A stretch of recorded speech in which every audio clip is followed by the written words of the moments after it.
सर्पगंध जो वाचेल त्याची साधना मार्गात प्रगती होईल आणि त्याला ज्ञात नसलेल्या ठिकाणाहून वा व्यक्तीकडून गुप्तधन किंवा ज्ञान प्राप्त होईल. अरुण तामणकर. हे वाचन अशा स्वरूपाचं आहे की तुम्ही कुठलंही प्रकरण घेतलं तर ते प्रकरण मात्र पूर्ण ऐका. त्या फलश्रुतीचा थोडासा अनुभव तुम्हाला आल्या वाचून राहणार नाही. सर्पगंध ही कादंबरी दुर्मिळे आउट ऑफ प्रिंट आहे आणि असंख्य अडचणीतून या पुस्तकाचं वाचन माझ्याकडून झालं हा एक अफाट योगायोग होता. त्यामुळे तुम्ही इथे आलात ही त्या योगायोगाच्या साखळीतलीच पुढची कडी आहे. त्यामुळे निशंकपणे या वाचनाचा लाभ घ्या. सर्पगंध प्रकरण 1.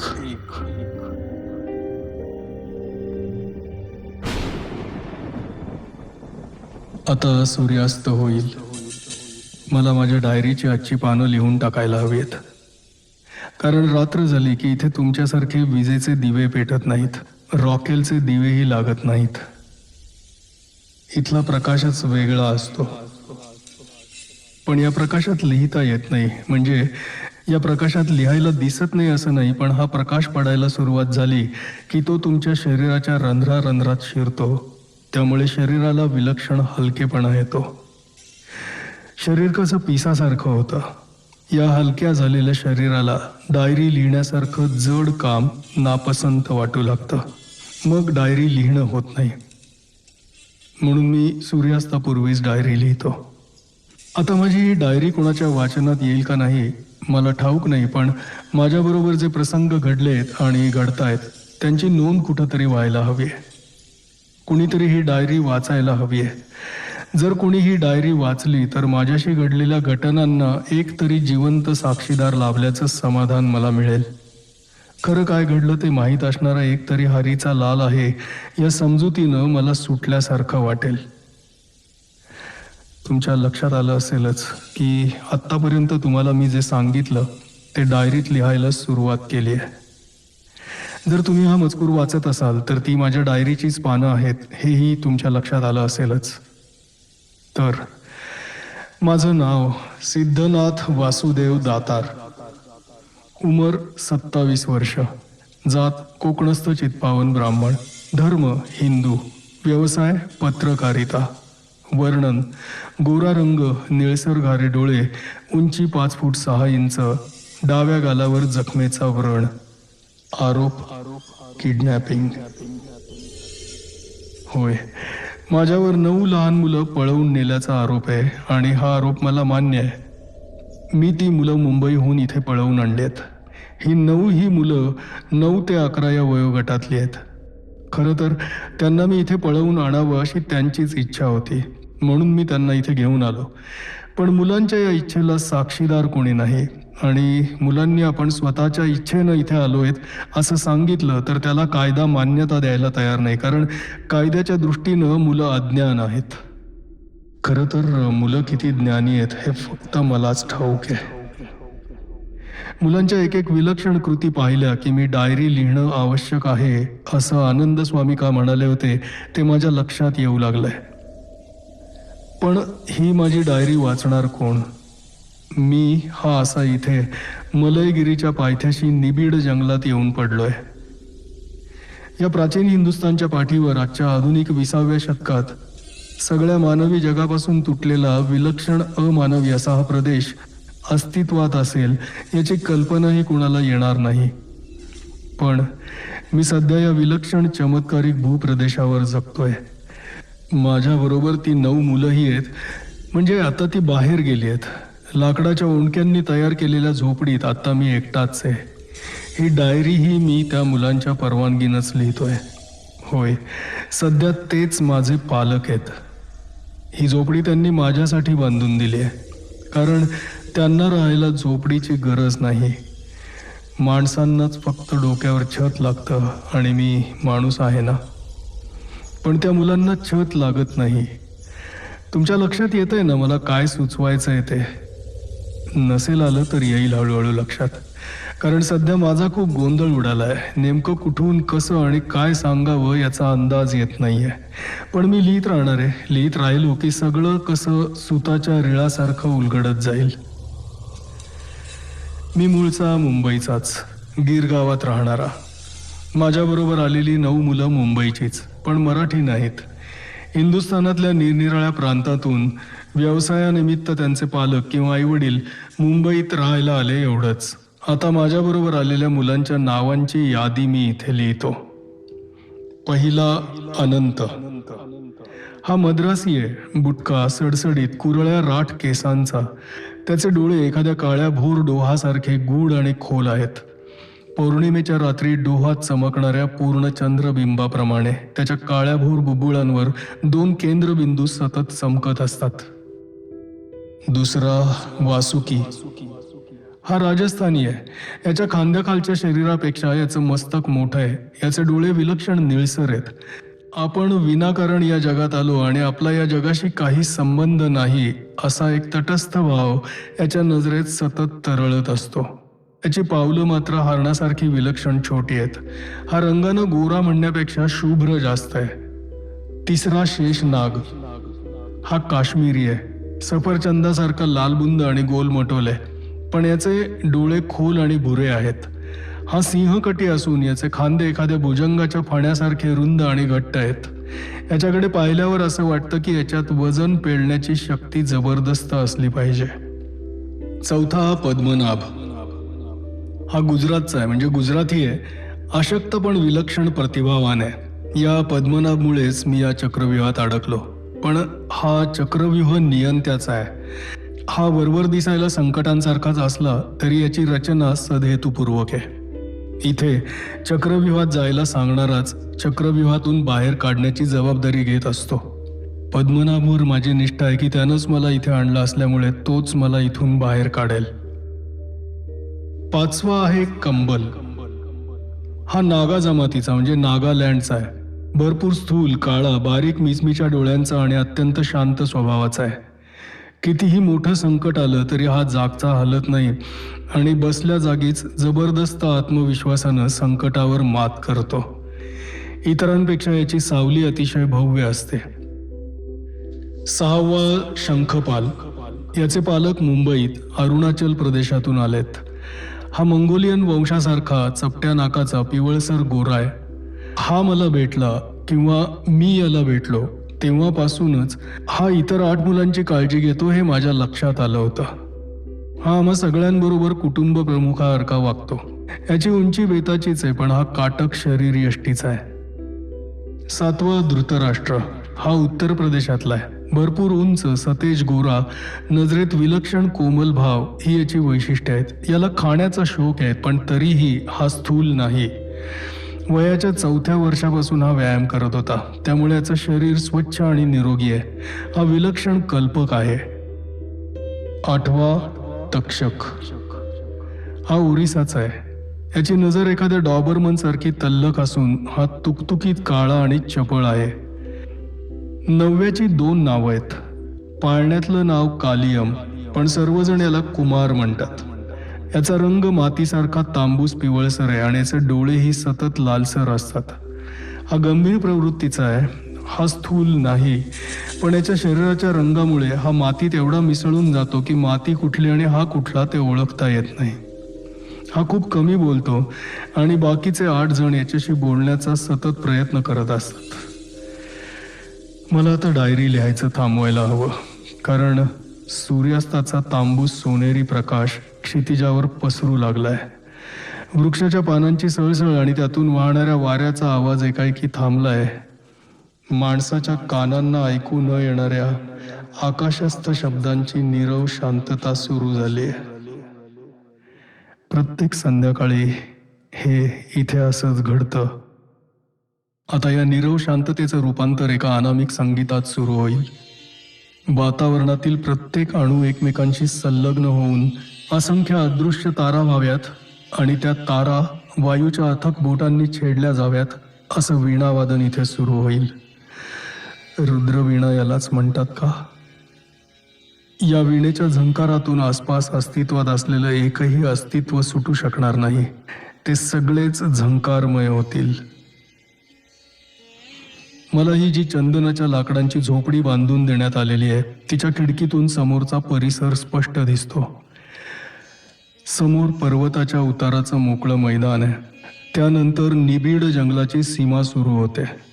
जंगलाच्या काठाजवळून वाहणाऱ्या नदीच्या पाण्याचा खळखळाट सूर्यास्ताच्या निशब्द वातावरणात लुप्त होतो. मैदान मोकळं आहे असं जरी म्हणालो असलो तरी तिथे वृक्ष नाहीत अशा अर्थानं ते मोकळं आहे असं मला म्हणायचं होतं. पण तिथे वृक्ष नसले तरी 3-3 पुरुष उंचीची भव्य वारुळं आहेत. होय, भुजंगांचीच वारुळं मला म्हणायचं आहे. सगळं मैदान ओलसर तांबूस रंगाच्या या वारुळांनीच भरलेलं आहे. अगदी माझ्या झोपडीसमोरही वारुळांची गर्दी आहे. वारुळाच्या शिखरावरची बाहेर आलेली माती जास्त ओली आहे. ती त्यात राहणाऱ्या नागराजांच्या लाळेमुळे ओली झालेली आहे. म्हणून या वारुळात मुंगी किंवा अन्य कीटक जात नाहीत. सूर्यास्ताबरोबर रुद्रवीणेचं हे अनाकलनीय संगीत सुरू झालं की आकाशाच्या तांबूस सोनेरी पोकळीत सोनेरी पारदर्शक पंखांचे पारदर्शक साप दिसू लागतात. याच वेळी प्रत्येक वारुळातून एक किंवा त्यापेक्षा अधिक फणे असलेले सर्प बाहेर येऊन आपापल्या वारुळा शेजारी शिस्तीनं शेपटीवर ताठ उभे राहतात. प्रत्येकाची उंची कमीत कमी 20 फूट आहे. माझ्या अंदाजाप्रमाणे शेपटीवर उभ्या राहणाऱ्या नागसर्पांची संख्या 1,500 असेल. वारुळाबाहेर शेपटीवर उभे राहिलेले हे नागसर्प रुद्रवीणेच्या तालावर आपला फणा डोलवीत आकाशातून जाणाऱ्या पारदर्शक सोनेरी सर्पांना जणू अभिवादन करू लागतात. अशा वेळी त्यांच्यापैकी काहींच्या फणीवरील लिंबाएवढ्या आकाराचे तांबूस आणि निळसर मणी लखलखीत प्रकाशाचे पट्टे सोडतात. किती विलक्षण दृश्य दिसतं हे. आकाशातले पारदर्शक सर्प मलयगिरीच्या शिखरावर उतरतात. ते उतरेपर्यंत वारुळाजवळचे भूनाग देहभान विसरून डोलत राहतात. आकाशातले सोनेरी सर्प मलयगिरीवरच्या अतिप्राचीन मंदिराच्या सुवर्ण कळसावर एक एक करत उतरतात आणि अदृश्य होतात. पद्मनाभ मला म्हणाला होता की हे सर्प मंदिर आहे आणि त्या 9 जणांना घेऊन ते सांगतील त्यावेळी मला त्या सर्प मंदिरातच जायचंय. का जायचंय ते मला अजून सांगण्यात आलेलं नाही आणि मी त्याची चिंताही करत नाही. सगळं त्या 9 मुलांवरच सोपवलंय. मी यापूर्वीच म्हटलंय की ती मुलंच आता माझे पालक आहेत. सर्प मंदिराच्या सुवर्ण कळसामागे ते पारदर्शक सोनेरी सर्प अदृश्य झाले की वारुळाजवळचे भूनाग पुन्हा आपापल्या वारुळात जातात. रुद्रवीणेचं संगीत विरून जातं. पानांची सळसळ पुन्हा सुरू होते. आकाशातला संधीप्रकाश जाऊन चांदण्याची स्वच्छ रात्र दिसू लागते आणि ती 9 ही मुलं झोपडीत परत येतात. त्या विशालकाय भूनागांच्या गर्दीत हे 9 जण कुठे हरवून जातात कुणास ठाऊक. पण जेव्हा ते परत येतात तेव्हा स्वच्छ स्नान केल्यासारखे तरतरीत आणि पवित्र दिसतात. आता सांगा, सूर्यास्ताच्या अशा वातावरणात मी डायरी लिहू शकेन का? पण उद्या सकाळपासून इथपर्यंत मी कसा आलो, ही 9 मुलं मी कशी आणि का गोळा केली, हे भूनाग, आकाशातले पारदर्शक सर्प, हे सगळे कोण आहेत, याची उत्तरं मला अजून जरी मिळाली नसली तरी जे आणि जसं घडत गेलं तसं लिहायला मी सुरुवात करणार आहे. पुढे काय घडणार आहे ते मला ठाऊक नसलं तरी आत्तापर्यंत घडलेलं तर मी लिहू शकतो. आता मी थांबतो. वातावरणात रुद्रवीणेचे स्वर झंकारू लागलेत. भूनाग वारुळातून बाहेर येऊ लागलेत. जर यापूर्वी घडलेल्या हकीकतींची पानं तुम्हाला वाचायला मिळाली तर इतक्यात काही मला मलयगिरीवर जायची आज्ञा झालेली नाही आणि मी इथे झोपडीत बसून लिहू शकलोय असंच तुम्ही समजायचं.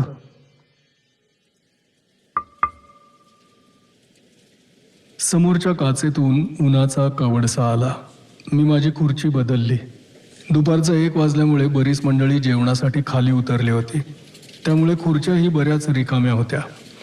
बरोबर 1 वाजला की समोरच्या खिडकीतून उन्हाचा कवडसा दररोज नेमका माझ्या टेबलावर येई आणि 15 मिनिटांसाठी मी माझी खुर्ची बदलून शेजारच्या खुर्चीत बसे. 15 मिनिटांनी कवडसा गेला की पुन्हा मी माझ्या जाग्यावर येऊन बसत असे. पण आज मी माझ्या खुर्चीवर परत येऊन बसलो नाही. उन्हाच्या कवडशामुळे मी माझी खुर्ची बदलून शेजारच्या खुर्चीत बसतोय न बसतोय तोच ऑफिसचा शिपाई येऊन मला म्हणाला, दातार साहेब, खाली तुम्हाला कोणीतरी भेटायला आलंय. कोण आहे? कोणी बाई आहेत, श्रीवर्धनहून आल्यात असं म्हणतायत. त्यांना वर पाठवून दे. नाही, त्यांनी तुम्हालाच खाली बोलावलंय. मी त्यांना म्हटलं की दातार वर बसतात, वर जाऊन भेटा, तर त्या ऐकायलाच तयार नाहीत. त्या म्हणाल्या की त्यांना तुमच्याशी खाजगी बोलायचं आहे. शिपायानं अधिक माहिती पुरवली. माझी खात्री होती की शिपायानं यापेक्षा जास्त प्रश्न त्या आलेल्या बाईंना विचारले असणार.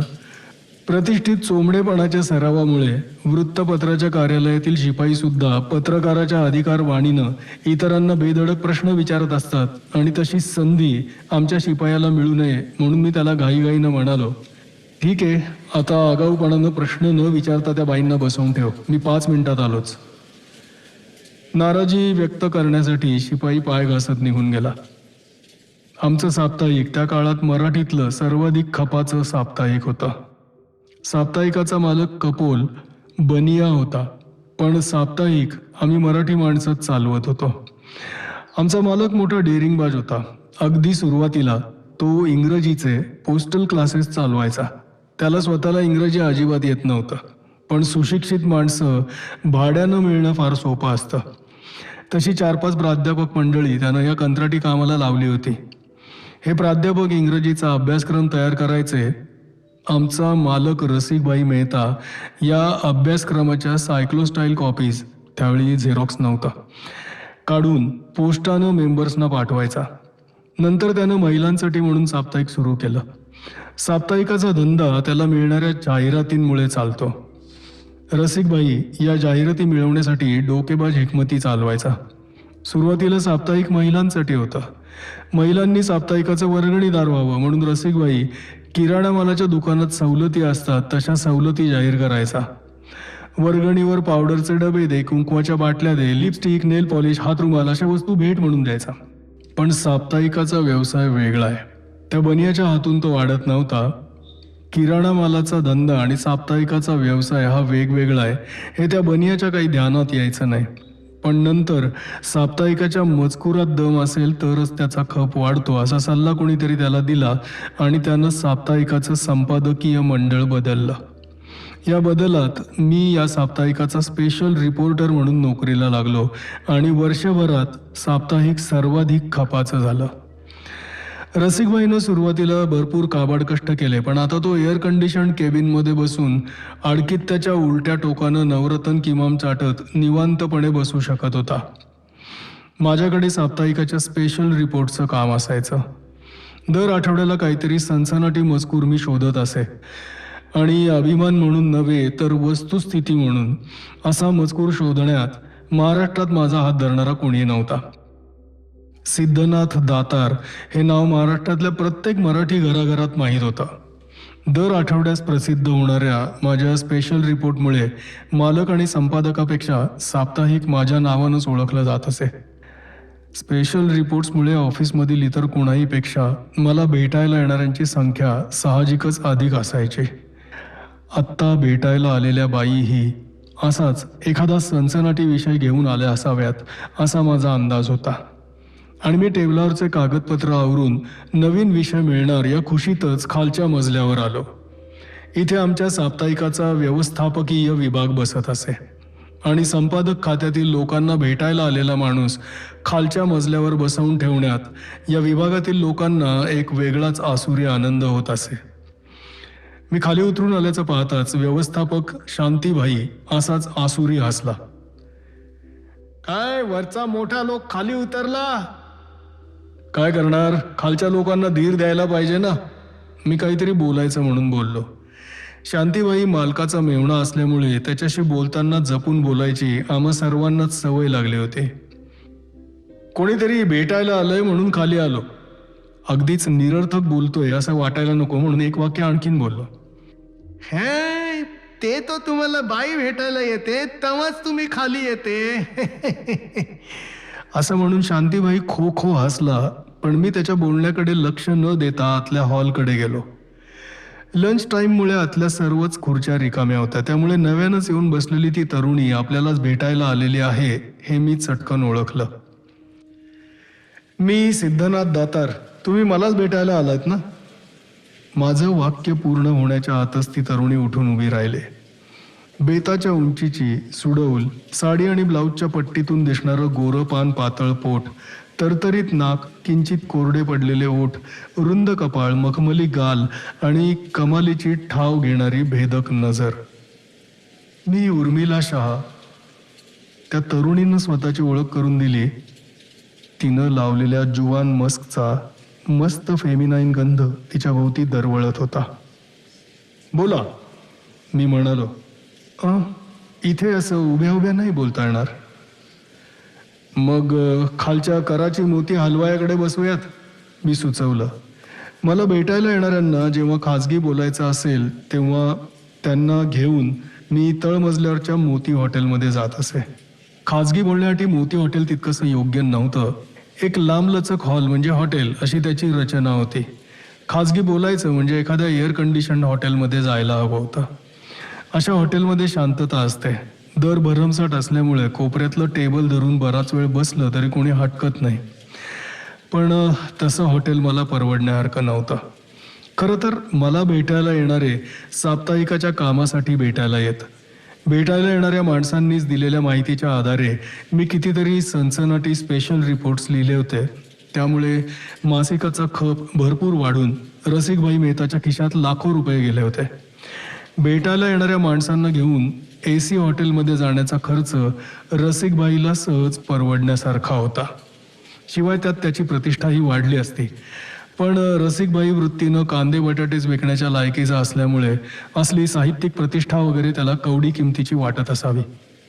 पारशांप्रमाणे या बनियांना ग्रेसफुल बिझनेस करता येत नाही हेच खरं होतं.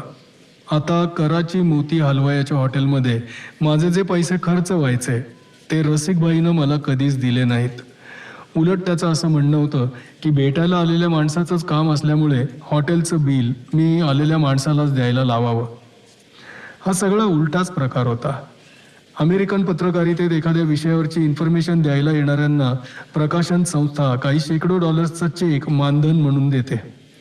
अशी पद्धत रसिकभाईच्या साप्ताहिकाला माहिती द्यायला येणाऱ्यांनी सुरू करून मानधन मागितलं तर रसिकभाई साप्ताहिक बहुधा बंद करेल.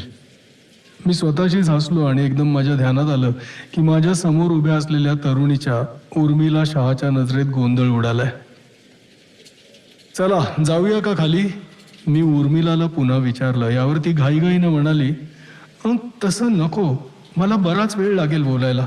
शिवाय तुम्हाला 8-10 दिवसांची रजा घेऊन यावं लागेल श्रीवर्धनला, असं ती म्हणाली. आणि मी तिच्याकडे आश्चर्यानं पाहतच राहिलो. तिची माझी जराही ओळख देख नसताना मी रजा घ्यावी असं सुचवण्यापर्यंत तिची मजल जाते म्हणून मला कमालच वाटली. पण प्रत्यक्षात तशी कोणतीही नाराजी न दाखवता मी एवढंच म्हणालो, रजेचं नंतर पाहू, आधी तुम्हाला काय सांगायचंय ते तर ऐकवा. त्यासाठी बराच वेळ लागेल म्हणाले मी. तुम्ही मुंबईत उतरलायत कुठे? आमदार निवासात, रूम नंबर 360 मध्ये. जुनं की नवं आमदार निवास? जुनं, रिगल सिनेमा समोर. ठीक आहे, मी तुम्हाला संध्याकाळी 5 वाजता आमदार निवासात भेटायला येतो. उर्मिला शहा आमदार निवासात उतरली हे ऐकल्यावर माझी तिच्याकडे बघण्याची नजर जरा बदलली. याचा अर्थ उर्मिलाला बऱ्यापैकी सामाजिक प्रतिष्ठा असावी. शिवाय या प्रतिष्ठेला राजकीय संबंधांची झालरही दिसत होती. आम्ही पत्रकार मंडळी राजकारणाशी संबंधित असलेल्या लोकांना फार सांभाळतो, कारण त्याचा उपयोग त्यांच्याकडून निरनिराळी कामं करून घेण्यासाठी आम्हाला होतो आणि त्यामुळे आमची समाजातली वट वाढते असा आमचा समज असतो. मलाही तेव्हा बनेल पत्रकार व्हायचं असल्यामुळे असे निरनिराळे समज बाळगायची सवय झाली होती. म्हणून इतका वेळ उर्मिलाशी मी आखडलेल्या चेहऱ्यानं बोलत होतो ते मी सोडून दिलं आणि उगीचच हसून तिला विचारलं, चालेल ना 5 वाजता आलेलं तुम्हाला? चालेल काय, धावेल. तुम्हाला ज्या गूढ शास्त्रात रस आहे त्याच शास्त्रातल्या एका गंभीर विषयावर बोलण्यासाठी मी आले. म्हणून तुम्ही बरोबर 5 वाजता याच. पत्रकार दिल्या शब्दाला जागतात असं इतरांना सांगण्याची संधी मला मिळू द्या, असं म्हणून उर्मिला हसली. तिच्या गळ्यातलं डिस्को मंगळसूत्र तिच्या हास्याबरोबर चमचमलं आणि इतका वेळ काहीसं वृक्ष वाटणारं तिचं व्यक्तिमत्वच बदलून गेल्यासारखं झालं. एखाद्या कठीण कवचाच्या आतील नाजूक आणि मोहक फूल अचानक उमलावं असं काहीतरी घडलं. तुम्ही काळजी करू नका, मी दिलेला शब्द आणि वेळ पाळतो. थँक्यू असं म्हणून उर्मिला शहा गर्रकन वळली आणि तरातरा निघून गेली. मी क्षणभर तिच्या पाठमोऱ्या आकृतीकडे पाहतच राहिलो. काय झाला काय? काय भानगड नाही ना? शांतीबाईचे शब्द माझ्या कानी पडले. शांतीबाई 55च्या घरात पोहोचला होता. आमच्या साप्ताहिकात मॅनेजर म्हणून येण्यापूर्वी तो एका हिऱ्याच्या व्यापाऱ्याकडे होता. पांढरस्वच्छ धोतर, झब्बा, डोक्यावर फिकट पिवळ्या रंगाची सोनेरी किनारीची टोपी आणि पायात तपकिरी पंपशू असा त्याचा ठराविक पोशाख असायचा. गुजराती असूनही तो पान किंवा पानपराग खात नसे, नुसती सुपारीची खांड खायचा. रसिकबाई पहिल्यांदाच अमेरिकेला जाऊन आल्यानंतर त्यानं दुपारी स्टाफला चहाबरोबर बिस्किटं द्यायची पद्धत सुरू केली होती. प्रेस, संपादकीय जाहिरात आणि व्यवस्थापकीय स्टाफ मिळून 150 माणसं काम करायची. या सर्वांना सुरुवातीला पार्लेची बिस्किटं मिळायची. नंतर मात्र कुठल्या तरी फालतू कंपनीची बिस्किटं वाटली जाऊ लागली. असं म्हणत की ही फालतू बिस्किटं सप्लाय करणारा व्यापारी शांतीबाईला रोज 50 रुपये कमिशन द्यायचा. नागड्या उघड्या स्त्रियांचे फोटो पाहण्याची शांतीबाईला भयंकर हौस होते. रसिकबाई अमेरिकेला गेला होता तेव्हा अनेक परदेशी मासिकांची वर्गणी भरून आला होता. त्यात पोस्टानं प्लेबॉय यायचं, पण ते कधी संपादकीय विभागात यायचंच नाही. शांतीबाई प्लेबॉयचे अंक स्वतःजवळच ठेवायचा. त्यामुळे ऑफिसात बाई आली की शांतीबाईची नजर तिला निवांत निहाळायची. साला तुमच्या संपादक लोकांची मजा आहे. मी काय विचारते, काय लफडा नाही ना? शांतीबाईनं पुन्हा विचारलं आणि त्याच्या प्रश्नाचं उत्तर न देताच मी जिना चढून वर आलो. उर्मिला शहाला काय बोलायचं असेल याचा अंदाज बांधण्याचा मी मुळीच प्रयत्न केला नाही. अशा प्रकरणात तर्क करण्यात वेळ घालवायचा नसतो हे अनुभवानं मला ठाऊक झालं होतं. 5 वाजण्यापूर्वी बरीच कामं मला उरकायची होती. पुढच्या आठवड्यासाठी सोनं देणारा शाळीग्राम या विषयावर स्पेशल रिपोर्ट लिहायला घेतला होता. त्याची शेवटची 5-6 पानं लिहायची राहिली होती आणि ती पूर्ण व्हायला हवी होती. माझ्या टेबलाशी येऊन मी लगेच लिहायला सुरुवात केली. पंढरपूरला राधेश्याम शर्मा नावाचे एक वैष्णव तांत्रिक आले होते. त्यांना भेटून काल रात्रीच मी पंढरपूरहून परत आलो होतो. राधेश्याम शर्मा यांच्याकडे एक छोटा शाळीग्राम होता. त्या शाळीग्रामावर असंख्य सोनेरी ठिपके होते. शर्माजींनी माझ्यापुढे 1-2.5 तासाचा यज्ञ केला होता आणि शाळीग्रामावरचे ते सोनेरी ठिपके जमिनीतून बाहेर येणाऱ्या कोंबासारखे वर आले. शाळीग्रामातून जेमतेम 1/2 सेंटीमीटरवर असलेले ते सोन्याचे तंतू शर्माजींनी नुसत्या नखानं खोडले, इतकं ते सोनं कसदार होतं. शर्माजींकडे आणखी बरेच शाळीग्राम होते. त्यातून आपोआप पाणी झिरपत असे. शर्माजींना भेटण्याआधी मी आनंद स्वामींना भेटून शाळीग्रामाविषयी माहिती मिळवली होती. अग्निशाली, जलशाली आणि हिमशाली असे 3 शाळीग्राम असतात. आपल्या पूजेत असलेला शाळीग्राम हा अग्निशाली असतो. भूगर्भात होणाऱ्या लावा रसाच्या हालचालींमुळे लाव्हाचा छोटा गोळा भूस्तरावर असलेल्या चंद्रसंकाश वनस्पतीच्या मुळांशी येतो. वनस्पती हे पृथ्वीवरचं एक असं अस्तित्व आहे की ज्याचा संपर्क फांद्यांमुळे अवकाशाशी आणि मुळांमुळे भूगर्भाशी असतो. तुळस, पांढरा चाफा, शमी, बेल या चंद्रसंकाश वनस्पती आहेत. यांच्या मुळांशी आलेल्या लावाच्या छोट्या गोळ्यास त्या थंड करतात आणि त्याच वेळी अवकाशातून घेतलेले संस्कारही मुळांच्या तर्फे त्या गोळ्यात संक्रमित होतात. हाच गोळा थंड होऊन पुढे शाळीग्राम होतो. म्हणून शाळीग्राम हे अवकाश आणि भूगर्भ यांच्याशी संपर्क साधण्याचं साधकाचं माध्यम आहे. म्हणून बऱ्याच वेळा शाळीग्राम तुळशी वृंदावनात ठेवून आपण पूजतो. जलशाली आणि हिमशाली ही पाण्यातील आणि हिमालयातील वनस्पतींच्या मुळांशी तयार होतात. आनंद स्वामींनी सांगितलं की जलशालीचा तुकडा तोंडात ठेवून साधक कितीही खोल पाण्याच्या तळाशी बसून साधना करू शकतो आणि हिमशालीचा तुकडा तोंडात ठेवून साधक आकाशागमन करू शकतो. बर्मुडा ट्रँगलच्या तळाशी प्रचंड जलशालीच असून तो जेव्हा दक्षिणोत्तर असतो तेव्हा त्याच्या भोवती प्रचंड चुंबकीय क्षेत्र तयार होतं आणि त्या क्षेत्रात येणारी जहाजं, विमानं तो स्वतःकडे खेचून घेतो. राधेश्याम शर्मांकडे 2 मोठे शंखही होते. माझ्यासमोर ते शंख पाण्यानं आपोआप भरले. ते पाणी मी पिऊन पाहिलं. एखाद्या शहाळ्याच्या पाण्यासारखी त्या पाण्याला चव होती. सोनं देणारा शाळीग्रामवर लिहिताना ही सगळी माहिती लिहून झाली होती. आता फक्त शेवट लिहायचा बाकी होता. 4:30च्या सुमारास मी उरलेली पानं लिहून पूर्ण केली आणि हस्तलिखित संपादकांच्या हातात देत मी म्हणालो, या स्पेशल रिपोर्टचे फोटोग्राफ आणि फोटो कॅप्शन्स मी आर्टिस्टकडे आधीच दिले आहेत. आता मी आमदार निवासात जातोय. दुपारी एक तरुणी मला भेटायला आली होती. ती आमदार निवासात उतरली आहे. तिच्याकडून एखादा सनसनाटी विषय मिळण्याची शक्यता आहे. उद्या सकाळी जर तिच्याकडे पुन्हा जावं लागलं तर मी ऑफिसला उशिरा येईल. No problem. पुढचा विषय तुम्हाला 5 दिवसांनी द्यायचा आहे. तो दिलात की झालं. तुमच्यावर ऑफिसात हजर राहण्याचं बंधन नाहीये. संपादक म्हणाले. आमच्या संपादकांचं एक बरं होतं. त्यांना आठवड्याच्या आठवड्याला सनसनाटी विषय दिला की ते खुश असत. स्वतः संपादकांना लिहायचा कंटाळा होता. म्हणजे त्यांच्याकडे लिहिण्यासारखंच काही नसायचं. मी जे गूढ भय विषयांवर लिहायचो त्यावर संपादकांचा कधीच विश्वास नसायचा. ते विचारानं डावे कम्युनिस्ट होते. ते या डाव्या विचारसरणीविषयीही गंभीर नव्हते. पण माझे विषय त्यांना चालायचे. कारण माझ्या विषयांच्या स्पेशल रिपोर्ट्समुळे साप्ताहिकाचा खप सर्वोच्च झाला होता आणि संपादकांची खुर्ची बळकट झाली होती. माझ्या विषयात त्यांना काहीही कळायचं नाही. स्पेशल रिपोर्टची हेडिंग्स मीच देत असे.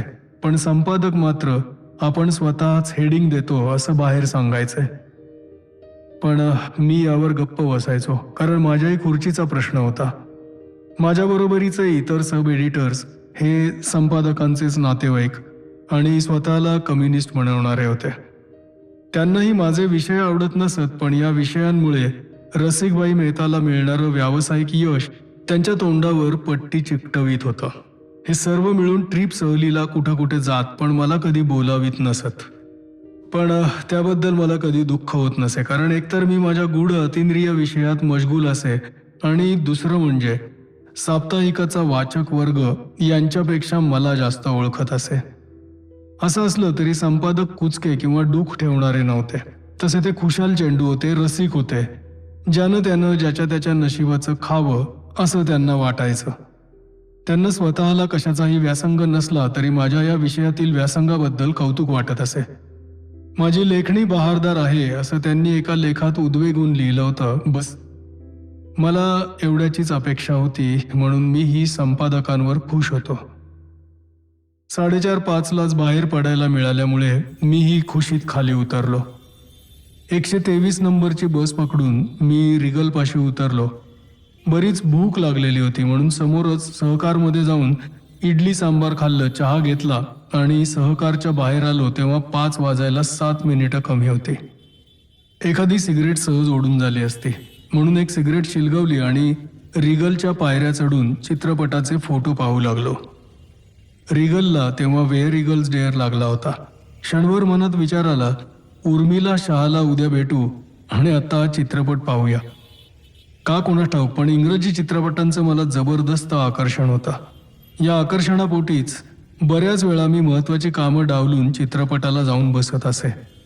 Regal, new Excelsior, Sterling, Eros इथं आठवड्यातून 3-4 चित्रपट तरी मी पाहायला जात असे. सिगरेट संपली होती आणि मला मी दिलेला शब्द आणि वेळ पाळतो या माझ्याच वाक्याची आठवण झाली. मग मात्र मी मोह टाळून मॅजेस्टिक बिल्डिंगमध्ये आलो. 360 नंबरची रूम 3ऱ्या मजल्यावर होती. मी लिफ्टनं वर आलो. लिफ्टमधून बाहेर पडल्यावर 2दा उजवीकडे वळलं की ही 360 नंबरची रूम आहे हे मला ठाऊक होतं. म्हणून मी बरोबर रूम समोरच येऊन उभा राहिलो. क्षणभर आतला कानोसा घेतला. आतून कसलीच हालचाल येत नव्हती. फक्त दाराच्या फटीतून धुपाचा गंध येत होता. त्या गंधानं मला एकदम शांत वाटलं. मी बेल वाजवली. एकीकडे घड्याळात पाहिलं. बरोबर 5 वाजले होते. दाराच्या आतल्या बाजूस साडीची सळसळ ऐकू आली. कोणीतरी कोणाला तरी म्हणालं, तुला म्हणाले होते ना तेच पाहुणे आपल्याकडे आले असतील. जरा शहाण्यासारखं वाग हं राजा. जास्त बडबडू नकोस. विचारलेल्या प्रश्नांचीच उत्तरं दे. मी हा आवाज ओळखला. तो उर्मिला शहाचाच आवाज होता. पण ती शहाण्यासारखं वागायला कोणाला सांगत होती? इतक्यात दरवाजा उघडला गेला. या, अगदी वेळेवर आलात, उर्मिला म्हणाली. तिच्या शब्दांकडे मी फारसं लक्ष दिलं नाही कारण दार उघडताच वेगानं आलेल्या धुपाच्या गंधानं मी क्षणभर सुन्न झालो होतो. मग स्वतःला सावरून नुसतं स्मित केलं. खोली लांबलचक होती. समोरच्या टोकाला भिंतीशी पलंग होता. त्या पलंगावरच पांढऱ्या फटक चेहऱ्याचा एक मुलगा पहुडला होता. त्याच्या चेहऱ्यावरचा टिपिकल गुजरातीपणा ओळखता येत होता. खांद्यापर्यंतचं त्याचं शरीर जरी पांघरुणाखाली असलं तरी त्यापेक्षा त्याचं डोकं खूप मोठं असल्याचं लक्षात येत होतं. त्यामुळे त्याचा चेहराही मोठा वाटत होता. पण पांघरुणाखालचा देह अगदीच बारकाऊ दिसत होता. मी त्या मुलाकडे निरखून पाहतोय हे लक्षात येताच उर्मिला घाईघाईनं म्हणाली, हा माझा मुलगा पद्मनाभ. आणि पद्मा, हे सिद्धनाथ काका. पद्मनाभनं माझ्याकडे वळून पाहिलं आणि माझ्या अंगावर शहाराच आला. पद्मनाभचे डोळे टीव्हीच्या पडद्यासारखे लखलखीत आणि भावविरहित होते. त्यानं माझ्याकडे बघून स्मित केलं, पण मला असं वाटलं की त्याच्या त्या स्मिताचा आणि त्याच्या मनाचा जणू काही संबंधच नाही. त्याचं मन दूरवर कुठेतरी फिरतंय आणि यंत्रमानवाला शिकवलेल्या उपचारांप्रमाणे त्याचं शरीर माझ्याकडे पाहून स्मित करतंय. बसा ना, उर्मिलानं विनंती केली. याच्या इंजेक्शनची वेळ झाली, तेवढं इंजेक्शन त्याला देते, नंतर आपण निवांतपणे बोलू शकू. इंजेक्शन झोपेच आहे. रात्रभर जागाच असतो हा, त्यामुळे दररोज संध्याकाळी 5 वाजता त्याला इंजेक्शन देऊन झोपवावं लागतं. अर्थात डॉक्टरांनीच तसं सांगितलंय, पण अलीकडे तर इंजेक्शनचाही परिणाम त्याच्यावर होत नाही. आता गेले 2-3 दिवस त्याला इंजेक्शन दिलं, परंतु हा पठ्ठ्या जागाच राहिला. आज झोप लागली तर बरं. बोलता बोलताच उर्मिलानं इंजेक्शनची सिरिंज तयार केली होती. मी पद्मनाभकडे पाहिलं. तो इंजेक्शनच्या सिरिंजकडे चक्क नापसंतीनं पाहत होता. एकदा मनात आलं की त्याला इंजेक्शन देऊ नकोस असं उर्मिलाला सुचवावं, पण मला पद्मनाभच्या आजाराविषयी काहीच माहिती नव्हती. शिवाय त्याच्या किंवा उर्मिलाच्या बॅकग्राऊंडचीही मला कल्पना नव्हती. अशा परिस्थितीत मी काही सुचवणं आगाऊपणाचं ठरलं असतं. उर्मिलानं इंजेक्शन देण्यासाठी पद्मनाभच्या अंगावरचं पांघरूण बाजूला केलं आणि मी दचकलोच. पद्मनाभचे हात पेळूसारखे बारीक होते. त्या बारीक हातात इंजेक्शनची सुई कशी जाणार होती कुणास ठाऊक, पण माझ्या डोळ्याची पापणी लवते न लवते तोच उर्मिलानं पद्मनाभला इंजेक्शन दिलं आणि घाईघाईनं त्याचं पांघरूण सारखं केलं. पद्मनाभनं कसानुसा चेहरा केला आणि त्यानं डोळे मिटून घेतले. इंजेक्शनची सिरिंज आणि सुई गरम पाण्याच्या पातेल्यात सोडून उर्मिला हात पुसत माझ्या समोरच्या खुर्चीवर बसली आणि काहीतरी आठवल्यासारखं अचानक उठून म्हणाले, आपण प्रथम कॉफी घेऊया. कॉफी येईपर्यंत मी जरा वॉश घेऊन येते. इंटरकॉमवरून तिनं कॉफीची ऑर्डर दिली. नंतर 2-3 मासिकं तिनं माझ्यासमोर ठेवली आणि ती बाथरूमकडे वळली. का कुणास ठाऊक, पण माझं लक्ष सारखं पद्मनाभकडेच जात होतं. उर्मिला बाथरूमच्या दिशेला वळते न वळते तोच पद्मनाभनं फटकन डोळे उघडले आणि तो सरळ माझ्या नजरेत नजर मिसळून पाहू लागला. मला एकदम दचकल्यासारखं झालं. मनातली भीती दडवण्यासाठी मी कसा तरीच हसलो आणि आश्चर्य म्हणजे पद्मनाभही माझ्याकडे बघून हसला. चक्क प्रसन्नतेनं हसला आणि म्हणाला, मी आज झोपेन, पण झोपलो तरी तुम्ही काय बोलता आहात ते मला कळेलच, कारण माझं शरीर झोपलं असलं तरी मन नेहमी जागं असतं. शेवटच्या वाक्याच्या वेळी त्याचे डोळे अर्थपूर्ण चमकले. यावर मी त्याला विचारणार होतो, मन जागं असतं म्हणजे काय, पण माझ्या ओठातून शब्द बाहेर पडण्यापूर्वीच बाथरूमचा दरवाजा उघडल्याचा आवाज आला आणि पद्मनाभनं गपकन डोळे मिटून घेतले. उर्मिलानं बाहेर येताच आम्हा दोघांकडे पाहिलं. पद्मनाभ माझ्याशी बोलला असेल असा तिला संशय आला असावा, पण तो तिला झोपलेला दिसला म्हणून तिनं मला काही विचारलं नाही. चेहरा धुतल्यामुळे आता ती तरतरीत दिसत होती. कदाचित त्यामुळेच तिचे ओठ पहिल्यापेक्षा अधिक मऊ मुलायम दिसत असावेत. एवढ्यात वेटरनं कॉफी आणून ठेवली आणि तो निघून गेला. उर्मिलानं लावलेल्या साबणाचा सुगंध आता धुपाच्या गंधात मिसळला होता. तिनं कॉफीचा कप माझ्या हातात दिला. आम्ही कॉफी प्यायलो. मी सिगरेट शिलगवली आणि सावरून बसत एक दीर्घ श्वास घेऊन उर्मिलानं बोलायला सुरुवात केली.